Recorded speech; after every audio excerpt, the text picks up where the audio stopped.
sobre a reforma da Previdência. Doutor Eucides, boa noite. Vamos começar, então? Ailson, boa noite. Obrigado pelo apoio técnico.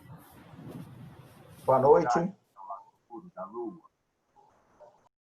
Doutor Fernando, por favor, se apresente. Senhoras e senhores, boa noite. Agradecer as palavras da doutora Camille, dizer que é uma satisfação estar aqui para podermos esclarecer às senhoras e senhores as emendas que foram consensadas pelas entidades de classe da Polícia Civil e que foram apresentadas aos deputados da bancada da Segurança Pública e, devido aos questionamentos, às ponderações de diversos policiais, o Sindicato dos Delegados entendeu por bem realizar este encontro para podermos esclarecer um pouquinho e tratarmos deste assunto a partir de agora. Pois bem, discutiremos as emendas que foram sugeridas às entidades, à Assembleia por meio de entendimento das entidades de classe da polícia. Recebemos, nos dias de ontem e hoje, vários contatos de policiais civis apresentando considerações, solicitando atenção a detalhes relacionados à carreira, e ao longo da nossa explanação, por certo, tocaremos em todas estas questões que foram submetidas ao Sindepominas e que o senhor Ailson nos passou no dia de hoje. Compilamos essas questões e vamos tratar a partir de agora. Pois bem, a primeira delas, e o nosso material está organizado da seguinte maneira para facilitar a visualização por parte de todos os presentes. Nós apresentaremos a proposta, a ideia da proposta, e adiante a justificativa desta proposta. E tal como foi orientado pelo sindicato, nós faremos uma apresentação objetiva sobre todas as propostas que foram apresentadas pelas entidades aos deputados e, ao final, permaneceremos à disposição para prestarmos esclarecimentos, trocarmos ideias, todos focados no único objetivo: a manutenção da condição de servidores policiais que exercem atividade de risco e que devem ter assegurado um tratamento diferenciado, como sempre foi feito em todas as constituições federais do nosso país, em especial a Constituição de 88, e que agora o excelentíssimo governador do estado de Minas Gerais pretende extinguir este direito. Portanto, iniciaremos pela emenda que nós entendemos como a mais importante, que é a manutenção do direito à aposentadoria especial para todos os policiais civis, sejam para aqueles que se encontram na carreira, sejam para aqueles que ingressarão após a aprovação da reforma previdenciária em Minas Gerais. E, concomitantemente a esta proposta, que foi uma proposta inserida no âmbito da PEC 55, temos também uma emenda ao projeto de lei complementar 46, em que propusemos que não se aplique o teto do INSS para todo e qualquer policial civil. Chegamos até a receber uma consideração de um determinado policial, um perito, se não me falha a memória, nos indagando sobre a questão da inaplicabilidade do teto, mas que não teria sido tratado do principal, que seria a questão da aposentadoria especial definida nos termos da lei complementar. E eu disse a ele que trataríamos disso a partir de agora, aqui neste encontro, e a questão é a seguinte: há uma técnica legislativa em que precisamos, de maneira precisa, né, cirurgicamente precisa, atuarmos em dispositivos de ordem constitucional e legal para poder tentarmos defender aquele direito. E o direito que estamos a discutir aqui é a manutenção do direito à aposentadoria especial para todo e qualquer policial civil. Portanto, precisamos fazer uma incursão na PEC para garantir o direito para todos, por conta da atividade de risco que exercem, e precisamos também, ao alterarmos a Lei Complementar 132 de 2014, a lei que criou a Previdência Complementar em Minas, lá está dito, em determinado dispositivo, que os servidores que tiverem ingressado a partir daquela data da criação da Previdência Complementar estariam limitados os seus benefícios ao teto do INSS. E como a norma não restringiu o seu alcance, a sua aplicabilidade, esta norma também se aplica para os demais servidores, além dos policiais civis, com o qual nós ousamos discordar do governador quando pretendeu inserir os policiais civis no trato comum, ordinário, dos demais servidores estaduais. Então, a justificativa para garantirmos a aposentadoria para os atuais e para os novos, futuros policiais, e, por conseguinte, numa correlação direta, não permitir que se aplique o teto do INSS para os policiais civis, a justificativa se dá por conta da atividade de risco que as senhoras e senhores exercem, devendo, portanto, ser preservado o direito à aposentadoria especial na forma da lei complementar, como sempre foi feito pelas constituições do nosso país. E, enquanto esta lei complementar não for editada pelo Estado, por certo, prevalecerá o regramento da Lei Complementar 129 de 2013, que dispensa maiores comentários. Então, esta é a proposta ideal, é garantir a aposentadoria especial na forma da lei complementar para todo e qualquer policial civil, os atuais e os futuros. Pois bem, e se não for possível garantir a aposentadoria especial para todos os policiais civis? Apresentamos, então, uma outra proposta para tratar de 2 pontos. Garantir uma regra de transição de aposentadoria sem idade mínima para os atuais policiais civis,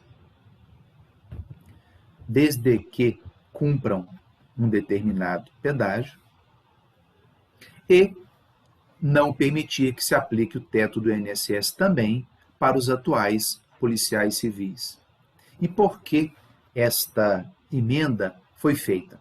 Porque houve um tratamento similar a este para os policiais federais, em que o artigo 5º da Emenda Constitucional 103 garantiu que os atuais policiais federais que tiverem ingressado no serviço público até 13 de novembro de 2019, data de entrada em vigor daquela emenda à Constituição Federal, terão direito de se aposentar em conformidade com a Lei Complementar Federal 51 de 85, que é a legislação que garante a aposentadoria diferenciada para os servidores policiais do país.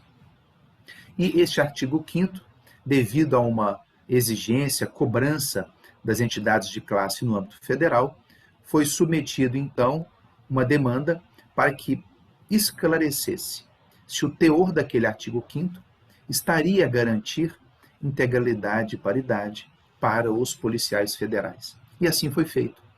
No mês passado, através de um parecer da Lavra do Advogado-Geral da União, ao ter sido aprovado pelo excelentíssimo Presidente da República, foi dotado de efeito vinculante e, portanto, no âmbito da administração federal, não há dúvidas, após a aprovação deste parecer, que os policiais federais que tiverem ingressado na carreira até 13 de novembro de 19 terão direito à integralidade e paridade. E aí fica a nossa discussão relacionada à Previdência Complementar. Por que isso? Os policiais, os servidores públicos federais, tiveram a Previdência Complementar criada em 2013. Se foi criada em 2013, e se a emenda de 19 autoriza que os policiais que ingressaram na carreira até 19 tenham direito à integralidade e paridade, é porque o próprio legislador constituinte derivado compreendeu que a regra da Previdência Complementar não se aplica aos servidores policiais, que possuem um regramento próprio, estabelecido, então, no artigo 40, parágrafo 4º, que remetia a sua aposentação na forma de uma lei complementar. Então, a nossa segunda proposta, na impossibilidade de manter a garantia da integralidade e paridade para todo e qualquer policial civil, pretendemos, então, que seja assegurado, ao menos, para os atuais policiais civis. Porque, tal como o governo federal, o governador do estado, apresentou a PEC 55, lá não está claro, não está expresso, como constou na emenda constitucional 103, o direito à aposentadoria por integralidade e paridade, na forma da Lei Complementar 129. Portanto, é necessário sim, tal como foi reconhecido pelas entidades de classe, a necessidade de apresentar uma emenda tratando especificamente deste ponto. Portanto, respondendo à pergunta daquele perito, o fato de não termos tratado de integralidade e paridade na emenda ao projeto de lei complementar, naquele dispositivo que trata da Lei Complementar 132, porque ali não se trata de regras de aposentadoria. Ali se trata do alcance de aplicabilidade do regime de previdência complementar. Por isso, esta inserção tanto na Lei Complementar 132, quanto na proposta de emenda à Constituição que pretende alterar o texto do nosso Estado. Pois bem,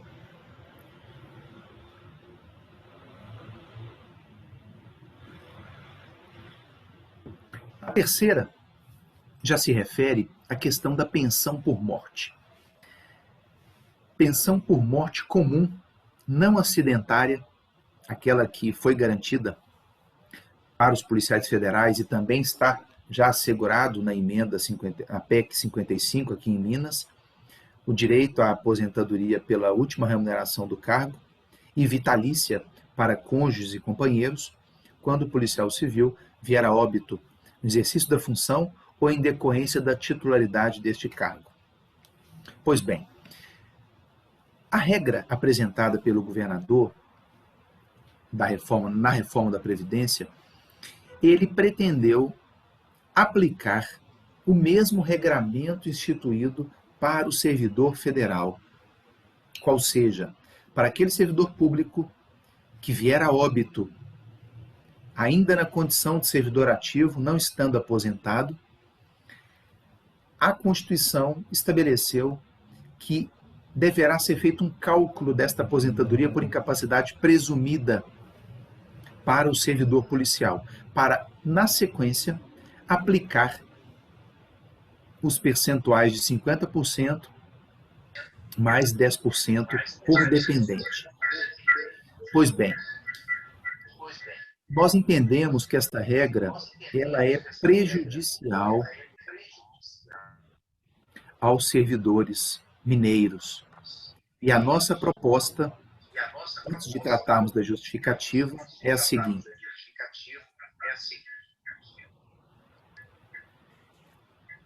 Ela não poderá levar... Doutor, só um minutinho, por gentileza. Agradeço a participação de todos e solicito àquele que está com o áudio ligado para, por favor, desligá-lo, visto que está dando eco nas palavras do doutor Fernando Calazans. Obrigada, doutor. Pode continuar. Pois não. Então, na questão da pensão por morte, a nossa proposta é que ela não leve em conta o valor da aposentadoria por incapacidade presumida daquele servidor que falecer enquanto ativo, mas sim seja calculada levando-se em consideração a última remuneração do cargo efetivo. Por que isso?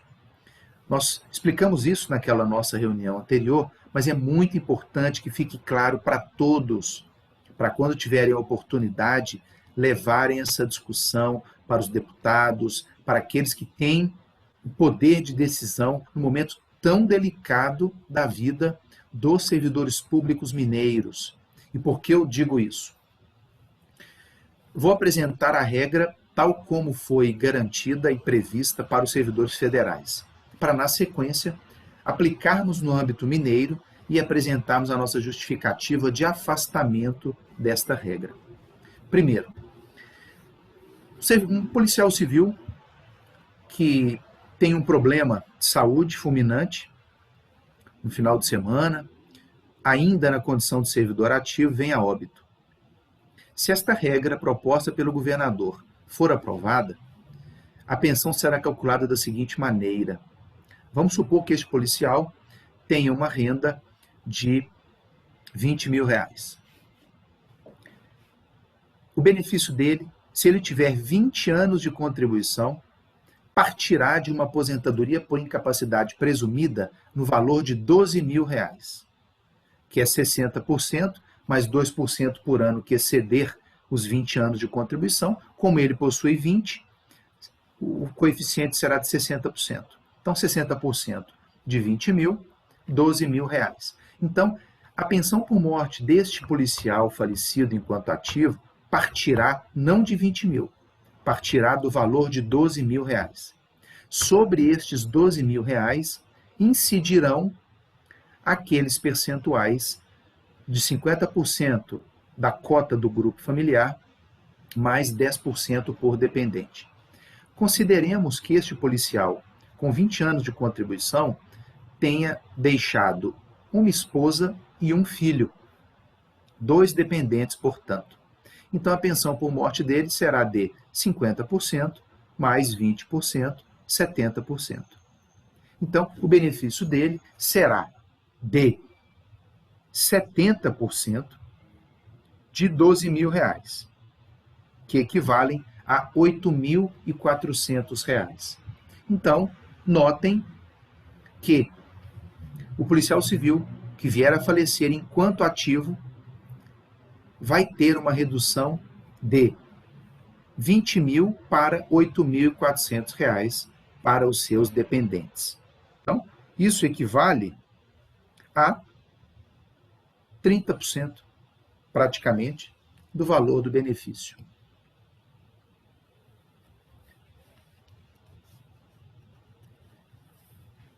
Por que que nós entendemos que esta regra não pode ser aplicada para os servidores de Minas Gerais? Porque em Minas Gerais, a média salarial é da ordem de R$5 mil, enquanto que a média, o padrão salarial na União, é do dobro do valor. Então, quando uma pessoa, mesmo que passe a ter uma redução drástica no valor da sua pensão, mas quando o seu patamar remuneratório é elevado, que é o caso dos servidores federais, o efeito na vida dos dependentes do servidor não é tão nefasto como será em Minas Gerais. Se pegarmos em Minas um salário de R$5 mil, a pensão por morte vai chegar na casa de quase R$2 mil, praticamente salário mínimo. Então, nós compreendemos que esta regra não se pode, o governador do estado, se valer do mimetismo para pretender transportar esta regra como se as realidades fossem idênticas para os servidores de Minas Gerais. Sob pena de afronta, violação direta à garantia da dignidade da pessoa humana. Porque essas pessoas com salários menores deixarão pensões da ordem de salário mínimo, sendo que contribuíram durante 20 longos anos por valores muito superiores àquele. E a questão do princípio do caráter contributivo da política de previdência no nosso país? Princípio basilar, o sustentáculo de uma política previdenciária é o caráter contributivo. O Supremo Tribunal Federal, ao julgar uma medida cautelar na ação direta de inconstitucionalidade de 2010, oriunda do estado do Amazonas, chegou a registrar que o nosso sistema previdenciário, por possuir natureza contributiva, possui um elemento retributivo, ou seja, o benefício deve guardar uma correlação não exata, mas próxima do esforço contributivo do segurado. E neste caso, um servidor que ganha R$5.000 vai gerar uma pensão de praticamente salário mínimo. O que não se pode permitir, portanto, que esta regra seja transportada, tal como foi fixada para os servidores federais, no âmbito de Minas Gerais. Então, a nossa proposta é que esta pensão por morte não parta de 12 mil, parta, no caso do servidor com R$20.000, de um valor de R$20.000. Sobre ele serão aplicados os percentuais da cota do grupo familiar, mais os percentuais por dependente. Então, pensemos no servidor que ganha R$5.000 e vem a óbito, a pensão dele vai partir de R$5.000, 70% de R$5.000, R$3.500. Ou seja, vai ter um efeito prático bastante significativo para o servidor, caso consigamos que esta emenda seja aprovada. E, portanto, depende de todos os senhores fazerem com que essas emendas sejam levadas da melhor maneira possível à escuta dos nossos parlamentares. Seguindo adiante,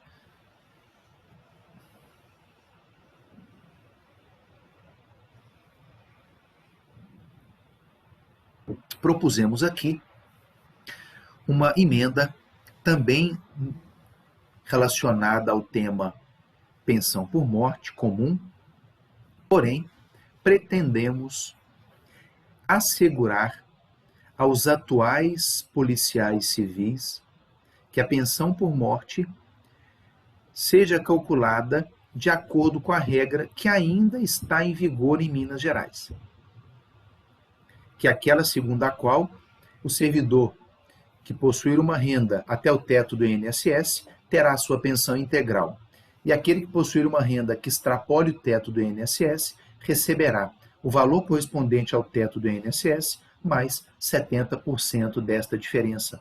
É a famosa regra do redutor de 30%, já em vigor desde o início de 2004. Pois bem, a nossa proposta é que esta regra continue a valer para os atuais policiais civis, caso a regra que nós pretendemos seja aplicada não valha para os demais. De forma que não se aplique a regra dos 50% mais 10% por dependente. Porque esta regra é uma regra que está alinhada ao contexto da política previdenciária, já foi aplicada no âmbito de servidores federais, é uma regra, inclusive, que já vigorava no Brasil na década de 60 e foi suprimida.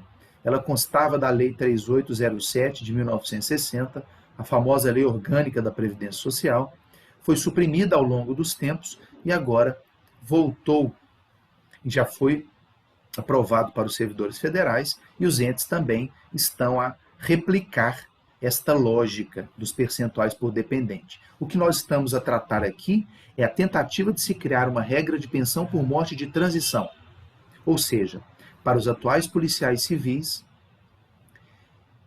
quando vierem a óbito, mesmo que após a reforma, a sua pensão terá um tratamento diferenciado, não como aquela pensão que será devida para os servidores que entrarem a partir da reforma previdenciária. E qual que é a justificativa para tentarmos uma regra de transição para a pensão por morte dos atuais policiais civis? Lembremos que esta é a pensão por morte comum, não é acidentária, porque acidentária, o governador já reconheceu o direito de garantir uma pensão especial no valor integral e vitalícia para cônjuge e companheiro. Estamos a tratar aqui da pensão comum. E nessa pensão comum, o nosso fundamento é: durante o pacto laboral, durante o contrato de serviço, quando os senhores tomaram posse e começaram a trabalhar, os senhores tinham uma expectativa. E essa expectativa foi levada em consideração quando os senhores ingressaram no serviço público. Por mais que não haja garantido o direito adquirido, a imutabilidade do regime jurídico, nós também devemos compreender que houve uma mudança das regras no meio do jogo. E já que houve esta mudança, e o Supremo Tribunal Federal entende que é possível haver esse tipo de mudança, devemos então exigir do nosso legislador constitucional derivado em Minas que reconheça que os atuais policiais civis possam ter direito a uma regra de transição para as suas pensões por morte. Para aqueles que ingressarem a partir da reforma, já vai valer para todos os servidores públicos, inclusive para aqueles policiais que ingressarem na carreira a partir deste marco temporal. Então, o objetivo nosso aqui é no sentido de tentar assegurar uma regra de transição de pensão por morte comum para policiais civis que já estão na carreira, de forma que a regra seja a mesma aplicada de acordo com o regramento da Emenda Constitucional 41 de 2003. Já caminhando para o final das nossas emendas, estamos a apresentar aqui, tal como foram consensadas com todas as entidades de classe da polícia, estamos a tratar agora da questão do abono de permanência. A PEC 55, lá ela disse que o abono de permanência corresponderá até o valor da contribuição que é descontada dos servidores. E o texto constitucional vigente assegura o idêntico valor da contribuição descontada dos servidores. E quando há esta mudança sutil no texto constitucional, é uma abertura, uma autorização que é passada para o governador, de modo que, por meio de lei, ele possa definir um abono de permanência no valor de R$50 por mês, se ele assim compreender. Porque a Constituição diz até o valor, a proposta feita pelo governo. E esta emenda que estamos a discutir, ela propõe que se mantenha o valor do abono de permanência correspondente ao da contribuição que é descontada dos servidores públicos. E qual a justificativa? O abono de permanência é uma vantagem vantajosa para todos os atores. É vantajoso para o Estado, porque não vai gastar com contratação de nova mão de obra, vai manter servidores experientes nos seus quadros por mais tempo, vai postergar, por conseguinte, a despesa previdenciária destes servidores que continuarão em atividade, e os servidores que optaram por continuar em atividade terão este plus em seu salário como forma de se manterem ativos, prestando serviços à sociedade. Então, nós entendemos que para que persista como estímulo à permanência do servidor, o abono de permanência deve ter o seu valor mantido, tal como está previsto no texto da Constituição do Estado de Minas Gerais, que já garante o valor correspondente ao da contribuição dos servidores.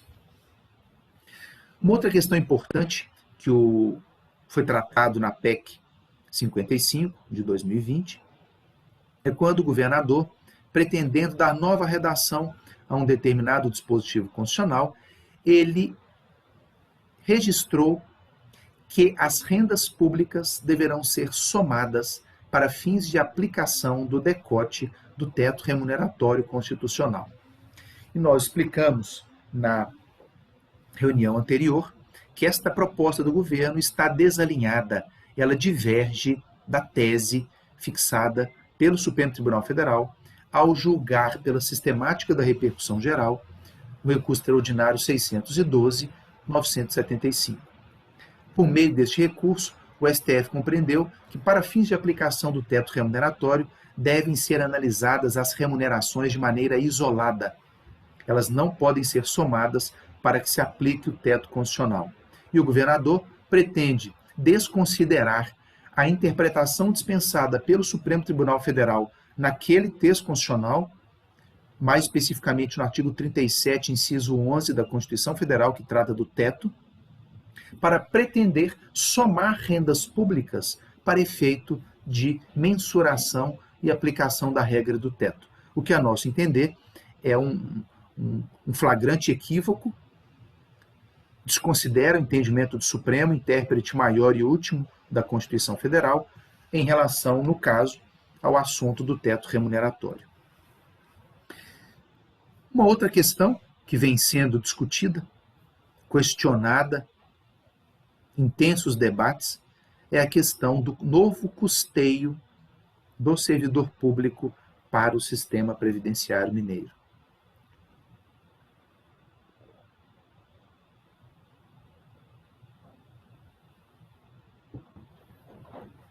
Vejam, a nossa proposta, consensada por todos, é no sentido de fixar novas faixas salariais e novas alíquotas progressivas, diferentemente da proposta do Estado.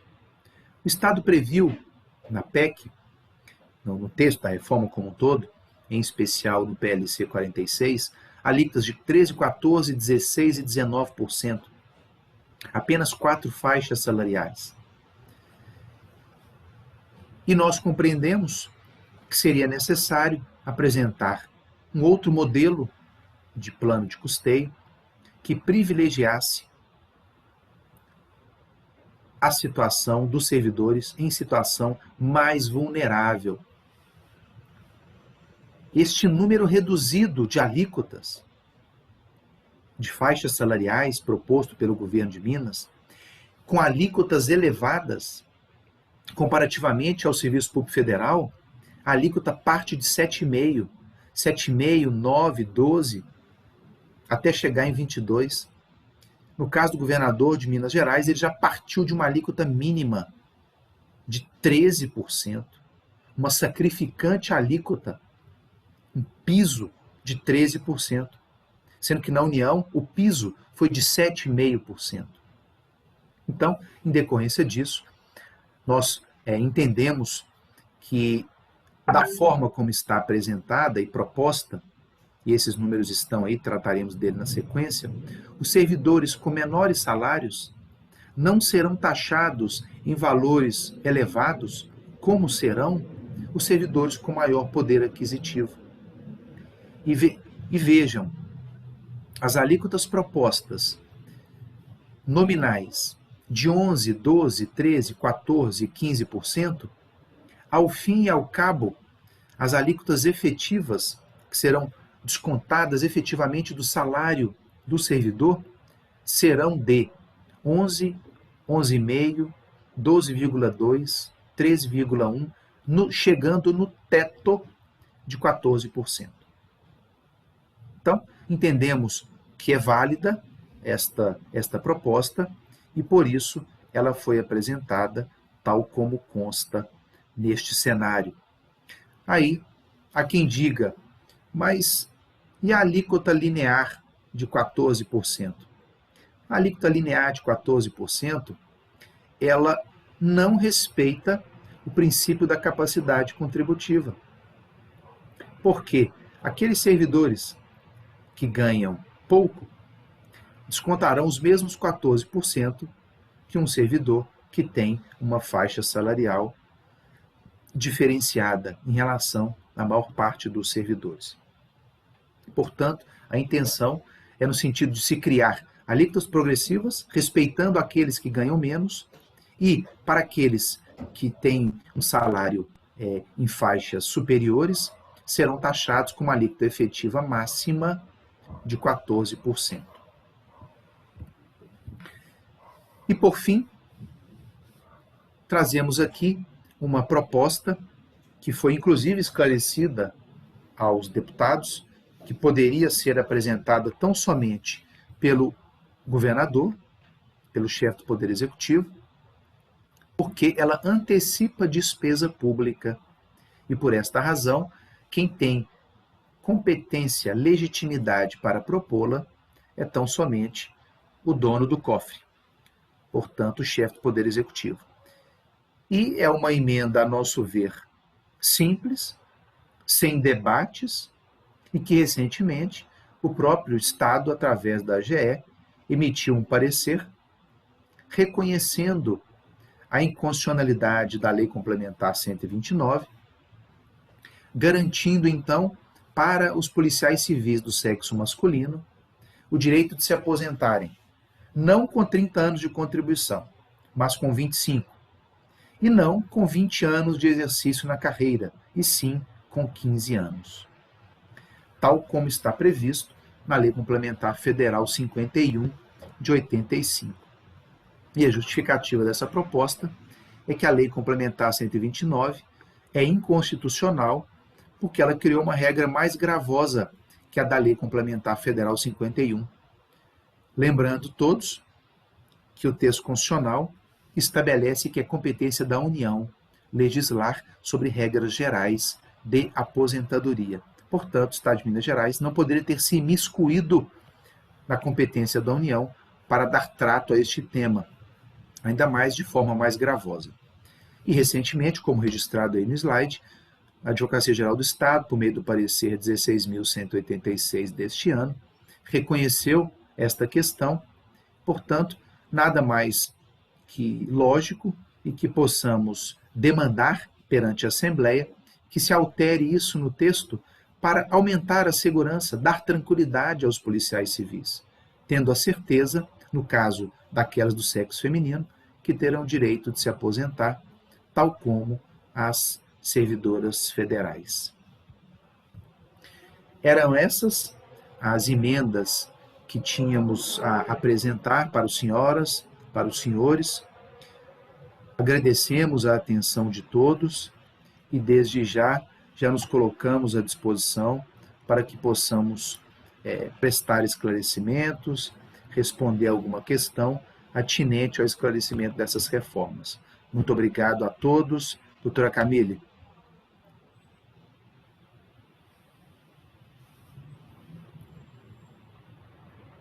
Doutor Fernando, como sempre, dando uma aula sobre direito previdenciário constitucional nas entrelinhas, né? Muito obrigada pela exposição. Antes de abrir para as perguntas, eu quero agradecer ao Marcel Ângelo, delegado de polícia, Cláudio Dias, policial civil, Felipe Oliveira Monteiro, delegado também, que mandaram perguntas. Acho que o senhor já deve ter respondido a todos, não sei. Frederico Carvalho de Rezende, Fabiano Rodrigues Sarmento, não só perguntas, mas sugestões, na verdade, sugestões. E mandaram aqui para o e-mail do sindicato, e com contribuições, né, dos nossos colegas policiais. Agradecemos. Também agradecemos a presença de todos. E podemos começar, então, a rodada de perguntas através do nosso chat. A palavra está dada.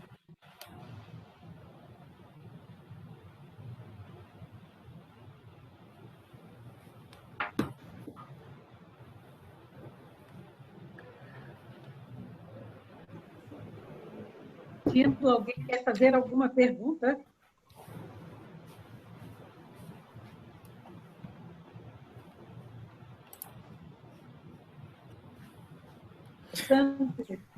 Doutora Camille, Pois não?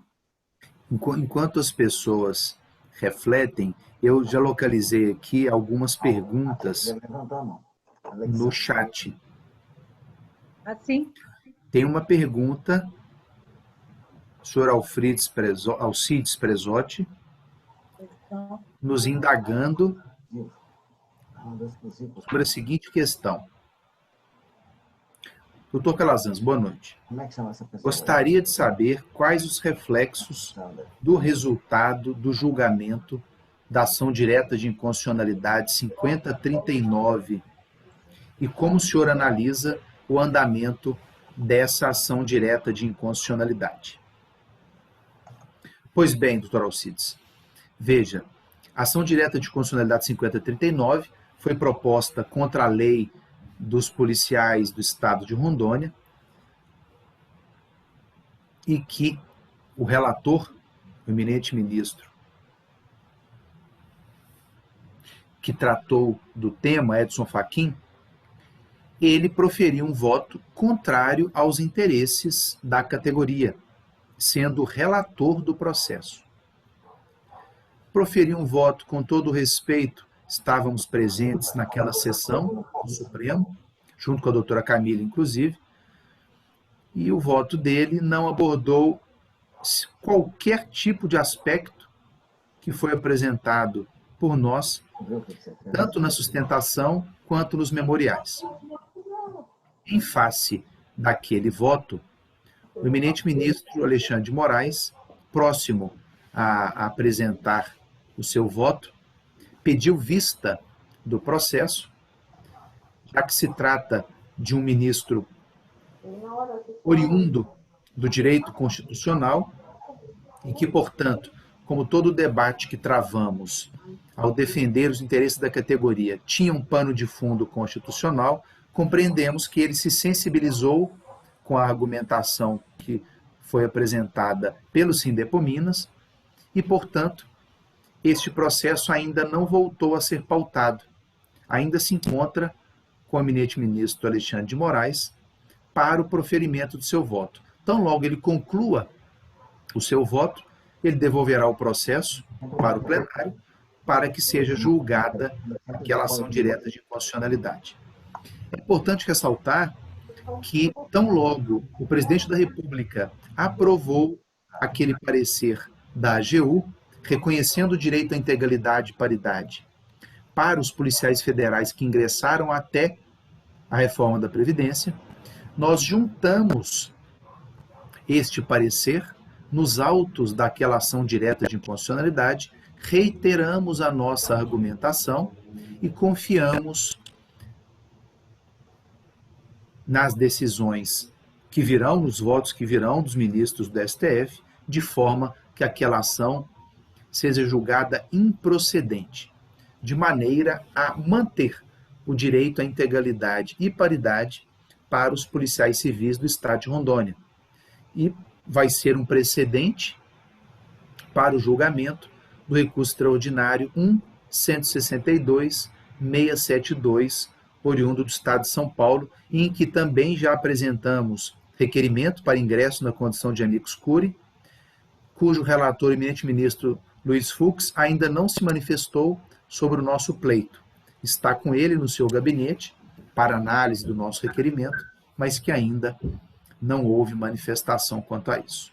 Mas certamente será um precedente importantíssimo para julgamento deste RE, que aí sim, quando se fixar uma tese, ela valerá para todos os policiais civis do nosso país. Obrigado, doutora Camila.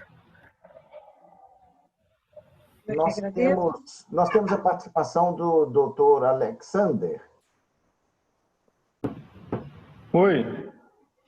Boa noite. Pois, Boa noite. pois não? Sim? Me escutam? É uma pergunta simples e rápida.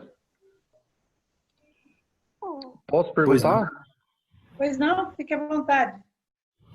Como há alguns colegas policiais civis que se encontram na mesma situação que eu queria perguntar o seguinte. Eu ingressei na Polícia Militar no ano de 1994. E depois, em virtude de aprovação no concurso público para delegado no ano de 2007, fui nomeado em 2008 e fui transferido para a reserva não remunerada da Polícia Militar. Eu queria saber se eu tenho direito à integralidade e paridade por ter ingressado no estado de Minas Gerais no ano de 1994. E há vários policiais nessa situação idêntica à minha. Pois não. Doutor Alexander, boa noite. Boa noite. Veja bem, o seu vínculo com a Polícia Militar já foi extinto e o senhor averbou este tempo junto à Polícia Civil, confere? Confere. Ótimo. Houve solução de continuidade, houve interrupção entre o vínculo militar e o vínculo civil? Ou o Não, senhor não deixou saiu. num dia e entrou no outro? Eu deixei num dia e entrei no outro dia. Ótimo. Então não houve interrupção. Quando não há interrupção entre os vínculos, o próprio órgão regulador federal do Sistema de Regimes Próprios, por meio da Orientação Normativa 02 de 2009, ele reconhece que, para fins de aplicação de regras de transição, será considerada a data mais remota, não tendo havido interrupção. Portanto, respondendo efetivamente a sua pergunta, o seu ingresso na Polícia Militar, quando da averbação deste tempo no serviço público, considera-se para fins de ingresso no serviço público, porque a Polícia Militar também é um serviço público.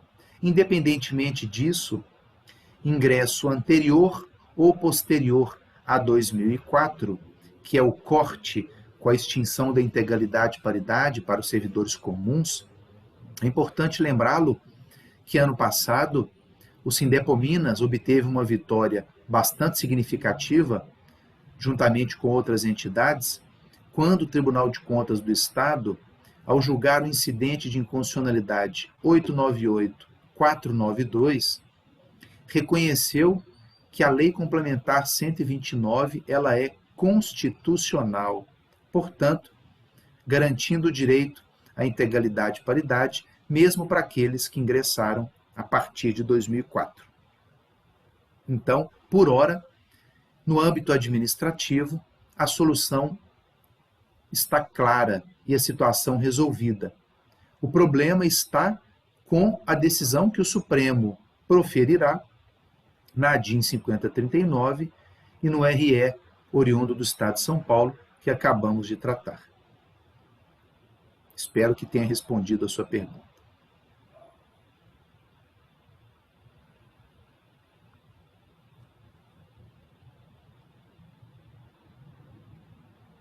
Mais alguém para perguntar?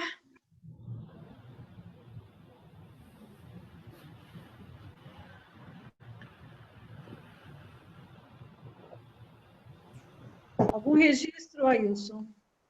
Doutora Camille, nós não temos nenhuma pergunta. Ah, não, deixa eu ver. Apareceu uma informação agora do Arimondes Urias. Se puder ler, por favor, doutora Camille. Está no chat. Chat? Ou se o Arimondes quiser falar também, pode ser mais fácil. Não estou conseguindo visualizar.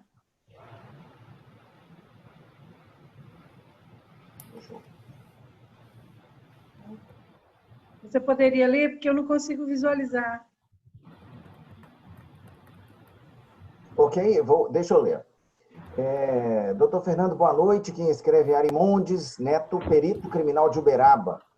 Conversamos brevemente ontem e hoje, inclusive, o senhor tentou explicar minha indagação. No entanto, e desde já peço desculpas, ainda não consegui entender. Talvez porque por áudio não me consegui fazer compreender. Dessa forma, refaço textualmente. Ele faz algumas observações. Na emenda 2, inaplicabilidade do teto do INSS para todos os policiais civis.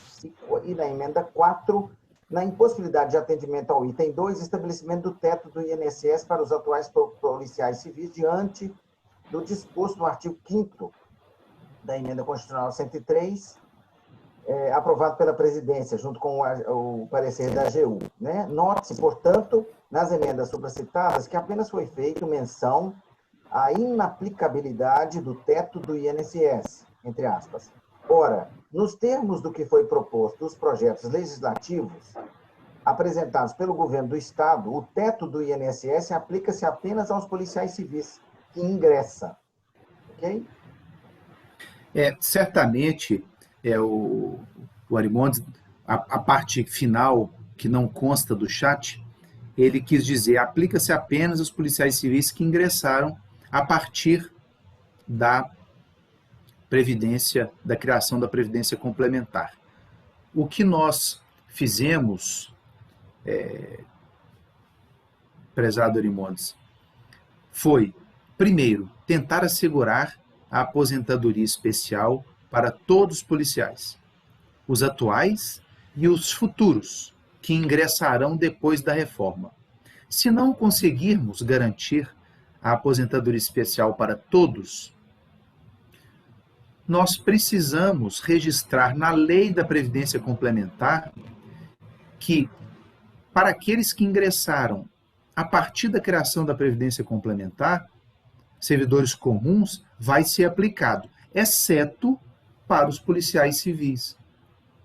E o fundamento para esta exceção, incluída no texto legislativo, se dá por conta do que foi garantido para os policiais federais no artigo 5º da Emenda Constitucional 103 e ratificado pela aprovação do parecer da AGU pelo Presidente da República, no dia 17 de junho do mês passado, quando foi publicado no Diário Oficial da União esse parecer do presidente, aprovando o parecer. Seria isso. Doutor Fernando, tem uma Pois não. pergunta, eu acho que é pergunta de Viviane, que diz o seguinte. Boa noite, doutor Calazans. Férias prêmio, no ano de 2002 e seguintes, pode ser contadas como aposentadoria integral, aliás, contadas para aposentadoria integral na sua forma simples? Obrigada. Prezada Viviane. Não sei se em razão da 103, da lei, seria isso? Não deu para entender a pergunta. Eu acho que a gente pode, pelo menos, explanar os marcos normativos de maneira que talvez ela possa obter esta informação por si, né, após isso. Veja bem, prezada Viviane, o texto constitucional do Estado modificou a questão das férias-prêmio com a emenda constitucional 57, né, para aquelas férias-prêmio adquiridas a partir do final de fevereiro de 2004. As anteriores, podia-se fruí-las, né, inclusive convertê-las em espécie. E as novas, não mais se pôde garantir a conversão em pecúnia. Eu imagino que a sua pergunta seja justamente esta data, né, esse recorte temporal. Para as férias-prêmio, mesmo as adquiridas antes ou depois de 2004, lembremos que a Emenda Constitucional 20 de 98 só garante a contagem em dobro das férias-prêmio para efeito de aposentadoria para aquelas adquiridas até 15 de dezembro de 98. Porque a Emenda Constitucional 20, publicada no dia 16 de dezembro de 98, passou a vedar a contagem de tempo de contribuição fictício. Portanto, quando se contava em dobro as férias-prêmio para poder se aposentar, esta regra só permaneceu válida para as férias-prêmio adquiridas até a data de entrada em vigor da Emenda Constitucional 20, 98. Para as adquiridas a partir daí, não mais se conta em dobro. Elas são contadas na forma linear para a aposentadoria, independentemente da forma de cálculo, seja pela integralidade de paridade, seja pela regra da média, porque a discussão aí é de tempo de contribuição e não de forma de cálculo. Eu espero que tenha sido esclarecida a pergunta dela, doutora Camille. Ela fez um adendo aqui, que é em razão da Lei 144? Viane Rodrigues. Veja. Doutor Sérgio Luiz. Pois não, doutor Fernando. Eu imagino que ela deva ter se referido, doutora Camille, à Lei Complementar Federal 144, que procedeu a modificações na Lei Complementar 51 de 85, que é dos policiais federais. Mas esta regra não tem ponto de contato com a discussão de férias-prêmio de servidor policial mineiro. Ok. Ok. Mas caso ela tenha interesse, caso ela ainda esteja a nos acompanhar, faça a gentileza de nos contatar por e-mail, nós trocamos uma ligação telefônica, se for o caso, de forma que a gente possa entender a sua demanda e explicarmos com maior detença. Fique à vontade. Doutor Sérgio Luiz Lamas Moreira, faz a seguinte observação. Excelente exposição, doutor Fernando. Parabéns, doutora Camille, por mais essa videoconferência aberta a todos que tiveram interesse sem restrições. E o alerta a todos que a PEC 57 distribuída está na CCJ. Lembrando, né, doutora Camille, que essa PEC, ela, na verdade, nada mais foi do que o fatiamento acertado pelo governo perante a Assembleia, né? É a questão das férias-prêmio, dos ADS. Isso. E ela fere de morte todas as entidades sindicais, na medida em que exclui aquele que for eleito e prestar serviços à atividade sindical, não perceberá o seu salário. Isso na minha concepção, no meu entendimento, é para esvaziar realmente a luta sindical, né? E ficar só o patrão determinando, né? Pobre de nós, que não teremos a quem recorrer. Não é assim? E ainda mais, doutora Camille, nesse contexto da reforma trabalhista, em que houve a extinção do recolhimento obrigatório da contribuição sindical, ou seja, se reduz a receita sindical e ainda obriga o sindicato a arcar com a remuneração do servidor, é um ataque direto à força sindical. Força sindical.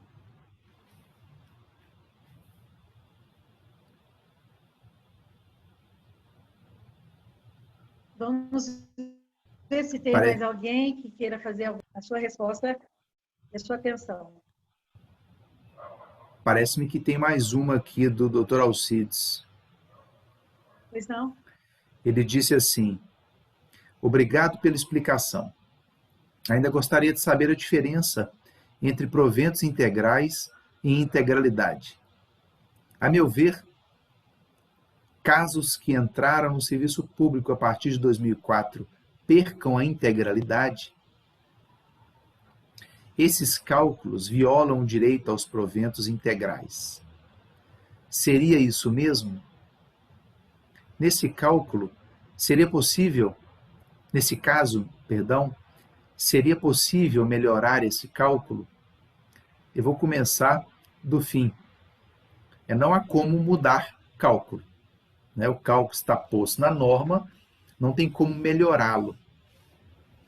Em relação à pergunta de integralidade e proventos integrais, é um assunto extremamente delicado, e o que eu acho que a gente poderia, para este momento aqui, expor, e certamente acredito que iria atender a sua demanda, é o seguinte: há uma confusão quando as pessoas elas se referem a proventos integrais de forma atécnica, sem a técnica previdenciária apurada, a pessoa ela está se referindo à regra da integralidade, que é se aposentar pela última remuneração do cargo efetivo. Mas, tecnicamente falando, quando se diz proventos integrais, nós, na verdade, estamos a discutir o antônimo de proventos proporcionais ao tempo de contribuição. São questões distintas, ou seja, a proporcionalidade do tempo de contribuição, ela vai incidir sobre uma base de cálculo, que, segundo a Lei Complementar 129, garante hoje, é a última remuneração do cargo efetivo. Mas para um servidor público comum, ele pode se aposentar, ora, pela última remuneração do cargo efetivo, a depender da regra, ora, pela média, e sofrerá sobre estas bases de cálculo, a depender da regra, a incidência de um determinado percentual relacionado ao seu tempo de contribuição. Então, são questões distintas, sim, mas que no caso dos senhores, a integralidade a que nos referimos é o direito de se aposentar, tendo como base de cálculo a última remuneração do cargo efetivo.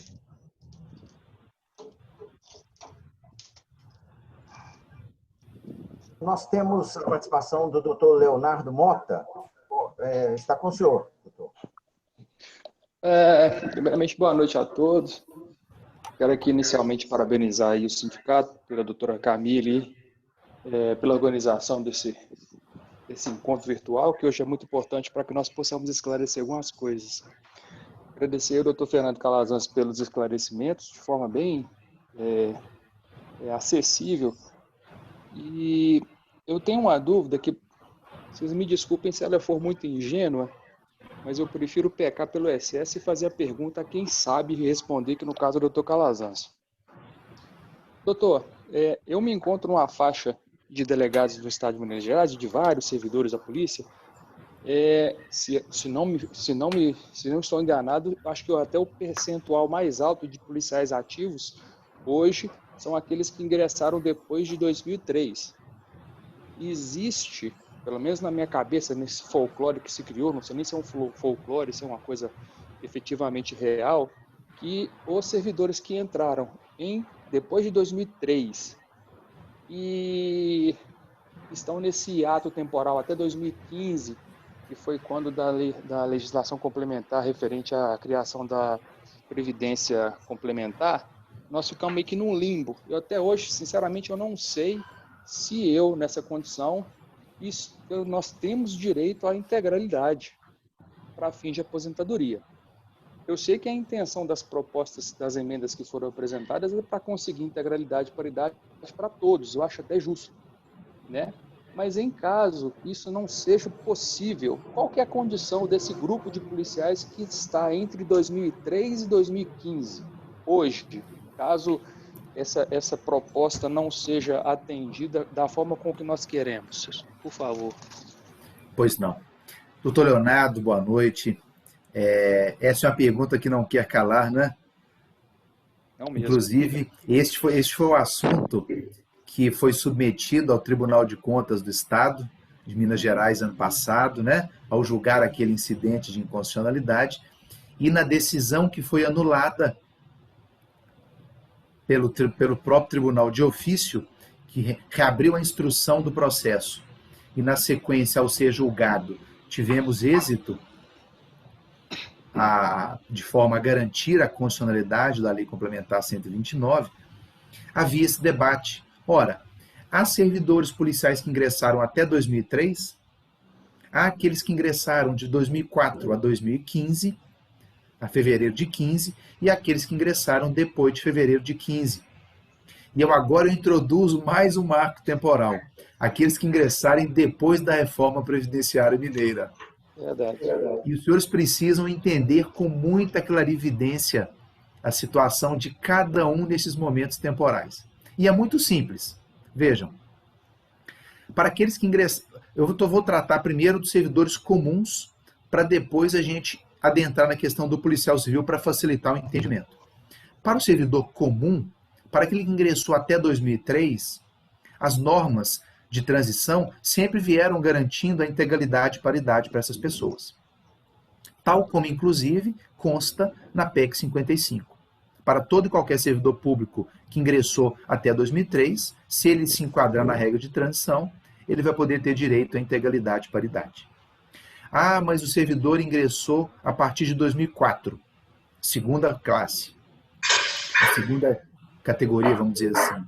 Para quem ingressou de 2004 a 2015, essas pessoas continuarão tendo direito de se aposentar com valor integral, porém, o cálculo será feito de acordo com a média dos salários de contribuição.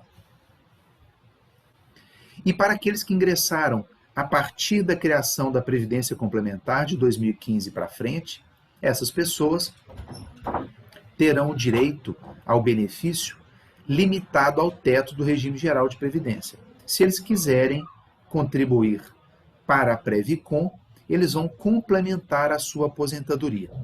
Em síntese, essa é a realidade do servidor público comum.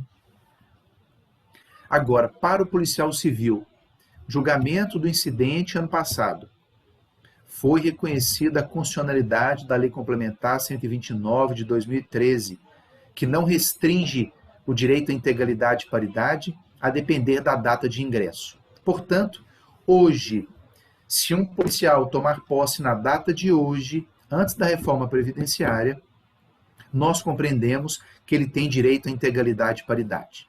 Não obstante, a Secretaria de Estado da Fazenda e a CEPLAG compreenderem que os servidores que ingressaram a partir de 15 já não mais têm direito à integralidade e paridade. É verdade, para os servidores comuns, para os policiais civis, não, porque a sua aposentadoria está remetida a uma lei complementar.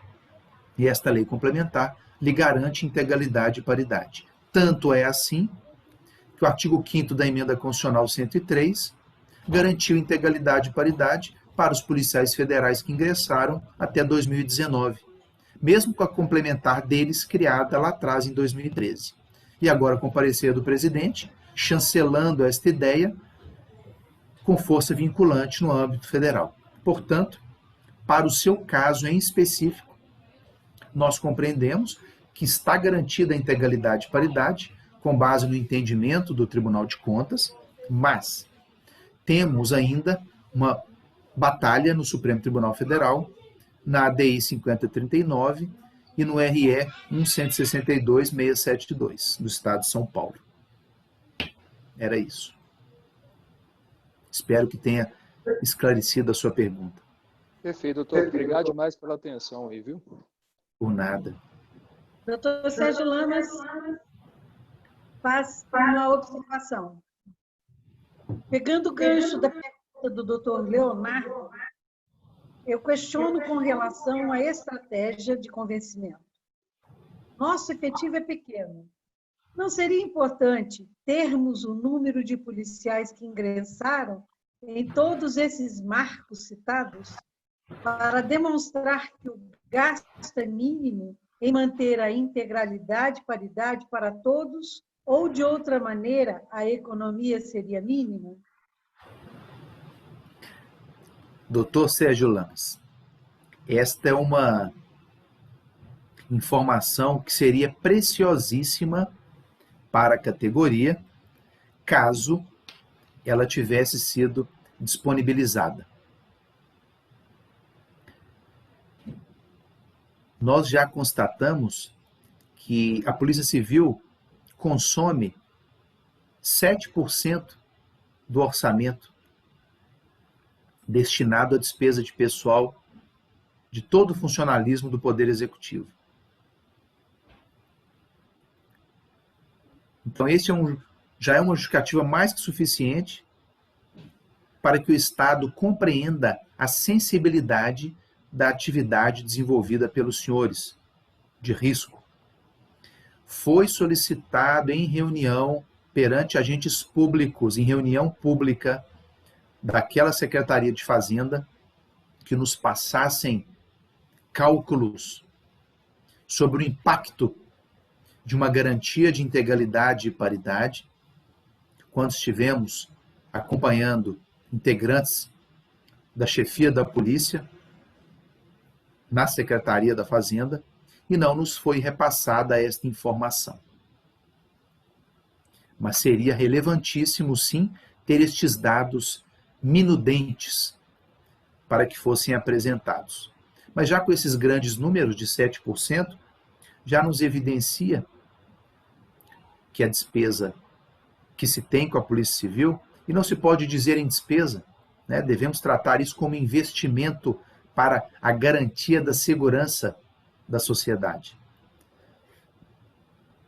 Mas certamente essa informação seria preciosíssima. É isso, doutora Camila. Nós temos dificuldades de conseguir informações, até mesmo intracorpóreas, né? Dentro da própria instituição, nós temos dificuldade de conseguir informações.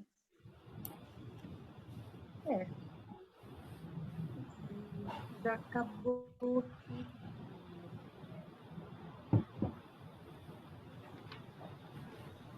De fato, nós Francisco não temos Mota mais já foi perguntas. No momento, não temos mais perguntas. Francisco Mota já foi respondida dele? Leonardo Ainda Mota. não, doutor. Leonardo Mota, sim. Francisco Mota. Boa noite, doutora Camille e doutor Fernando. Completei meus 30 anos de serviço estritamente policial no dia 19 de junho, ou seja, 23 dias depois da suspensão da contagem de tempo para a aposentadoria. Com isso, terei que esperar até dezembro de 2021 para requerer esta aposentadoria, receber o sexto quinquênio, trintenário e progressão de A para B, havendo as mudanças. Só um minutinho.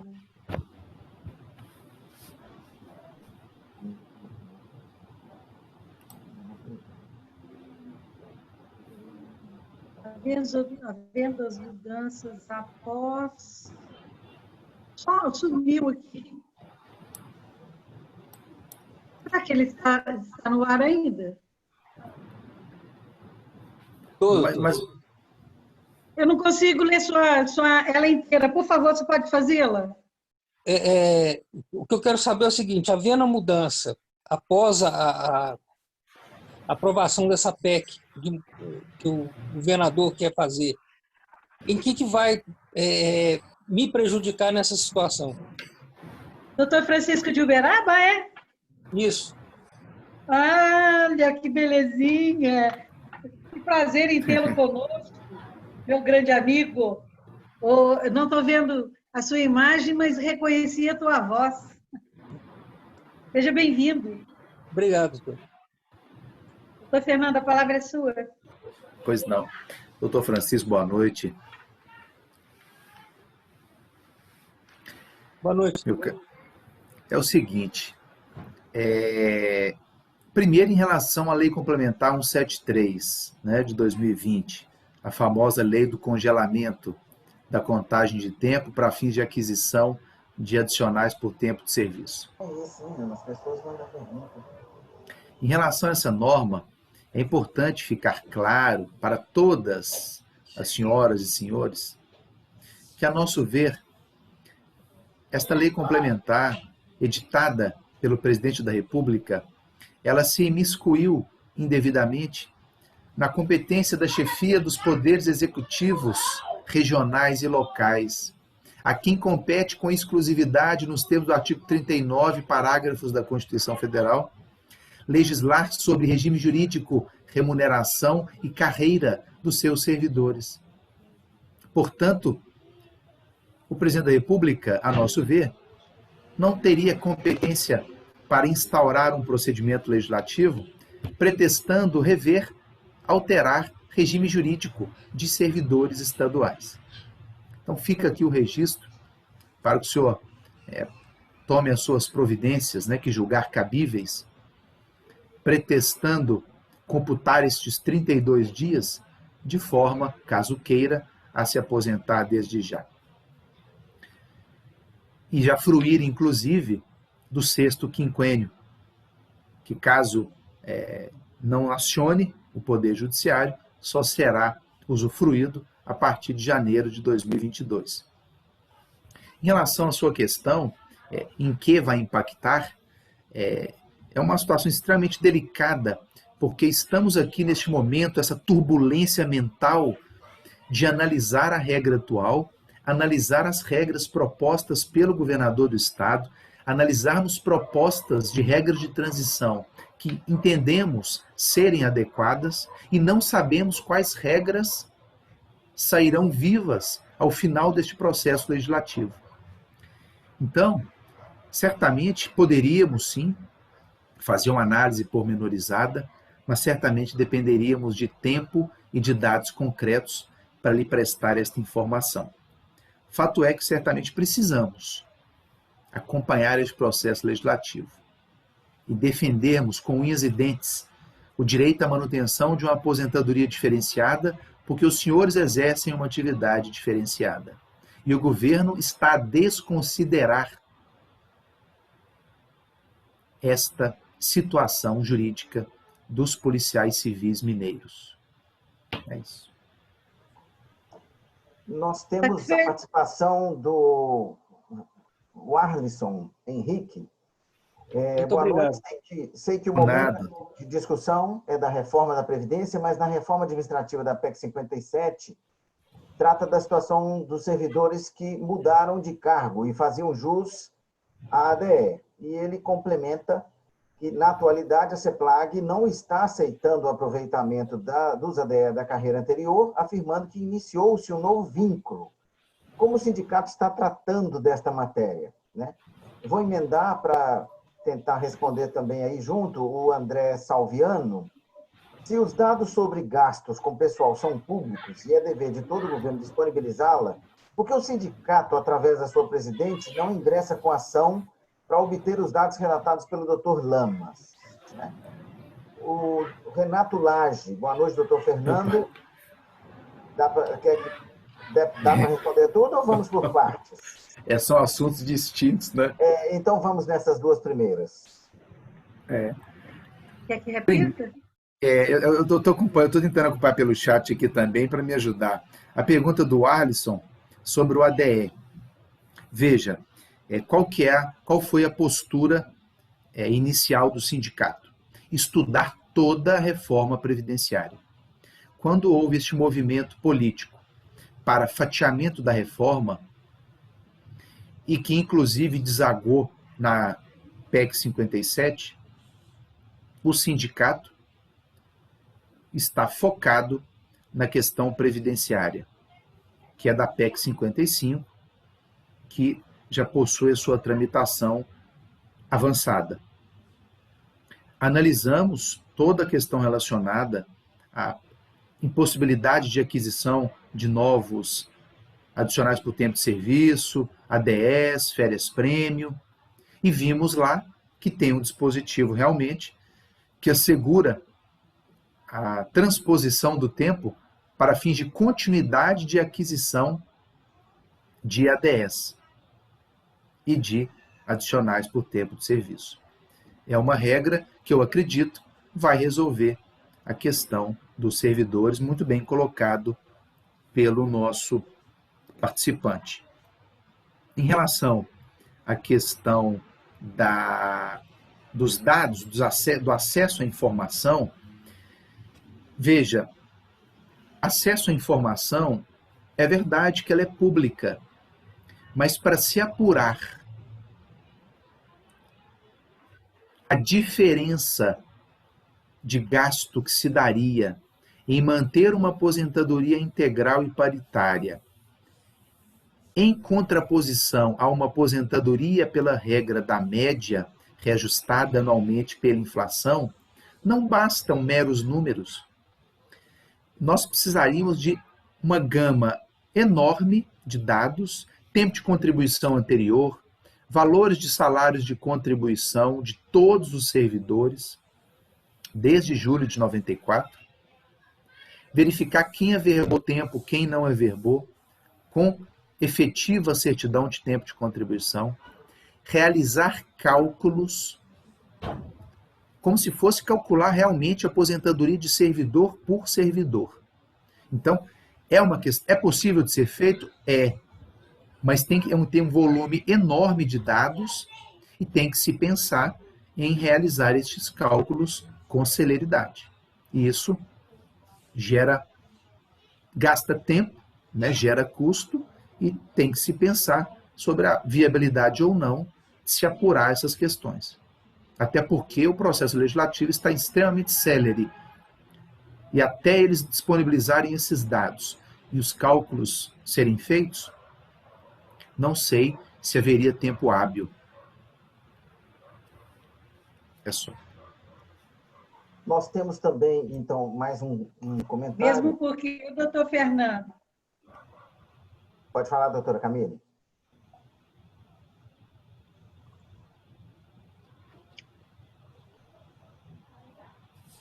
Pois não, doutora Camille?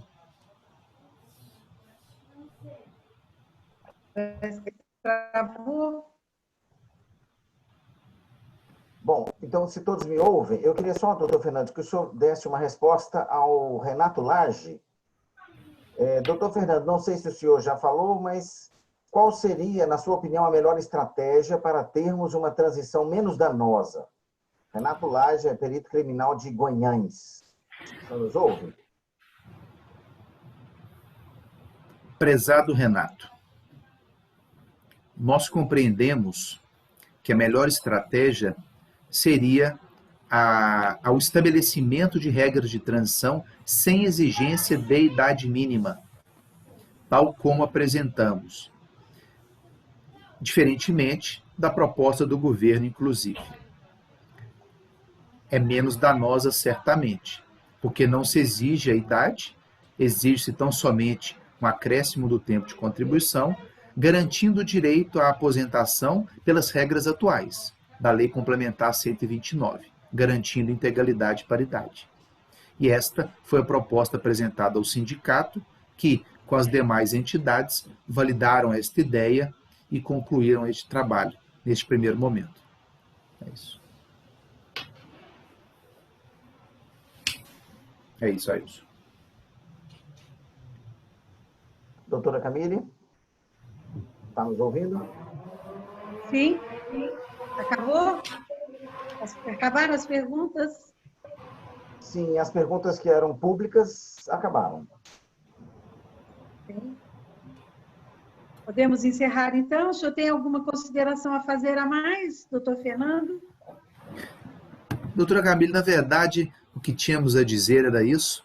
O que nós sugerimos é que todos divulguem estas discussões que foram feitas para fortalecer o direito da categoria. A aposentadoria especial do policial civil não pode ser suprimida. E a tese do governo estadual de que o policial federal perdeu o direito não vale para a gente. O Estado de Minas Gerais tem autonomia legislativa.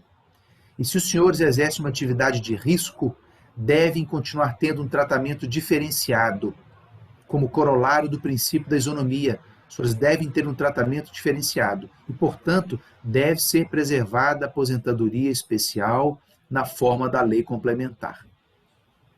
É o que estamos lutando, né, doutor Fernando? Não é mesmo? Estamos lutando para isso, né? Com muita determinação, diga-se de passagem. Não estamos... Muito obrigada a todos que participaram conosco.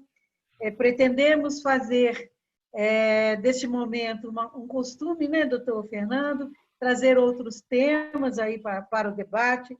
Acho que é uma forma também de nos aproximarmos dos nossos filiados e daqueles que quiserem participar das nossas lives. Agradeço a presença de todos, agradeço o suporte inestimável, né, do nosso amigo Ailson, e foi bom reencontrá-lo, viu, doutor Francisco? Espero que o senhor esteja recuperando da sua cirurgia e agradeço demais a presença de todos. Boa noite e encerramos por aqui, então. Boa noite. Ailson?